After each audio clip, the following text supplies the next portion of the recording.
यो भूतं च भव्यं च सर्वं यश्चादितिष्ठति स्वर्यस्य च केवलं तस्मै ज्येष्ठाय ब्रह्मणे नमः।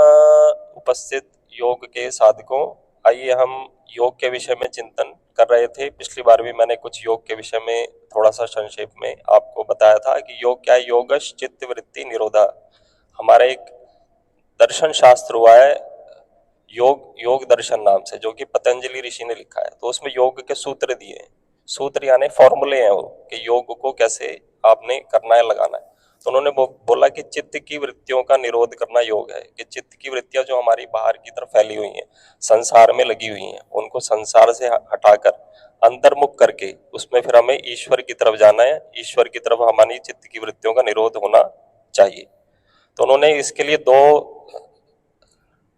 हमें अलग से साधन बताए हैं। तो वो है अभ्यास वैराग्याभ्याम तन निरोध, कि अभ्यास और वैराग्य के द्वारा इसका निरोध होगा। अभ्यास यानी प्रैक्टिस करना इसी की, योग जैसे मैंने बताया अभी, और योग के 8 अंग होते हैं, उनका भी अभ्यास करना। और इसके अतिरिक्त वैराग्य, दूसरी चीजों से हटकर हमें योग की तरफ आना है। विराग, राग से हटे, सांसारिक राग से, और योग की तरफ आए, परमात्मा की तरफ लगे।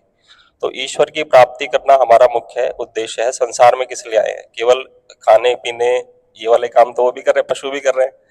खाना पीना सोना जागना वगैरह वो सांसारिक कार्य चलते रहते हैं। लेकिन मनुष्य के शरीर में आने का मुख्य उद्देश्य है कि हम ईश्वर की साधना भी करें, ईश्वर की प्राप्ति का प्रयास भी करें।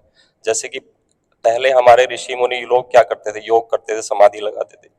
तो ये भी करना बड़ा ही आवश्यक है। ईश्वर की उपासना करना और योग करना एक ही चीज है, लेकिन योग, ईश्वर की उपासना की विधि यही है, सही विधि यही है, जो हमारे पहले जो हमारे ऋषि मुनि हुए, महापुरुष हुए, श्री राम जी, श्री कृष्ण जी, वो भी करते थे ध्यान। उसको कहते हैं संध्या। तो संध्या भी ध्यान ही है। सम्यक प्रकार से जिसमें ईश्वर का ध्यान करे वो है संध्या।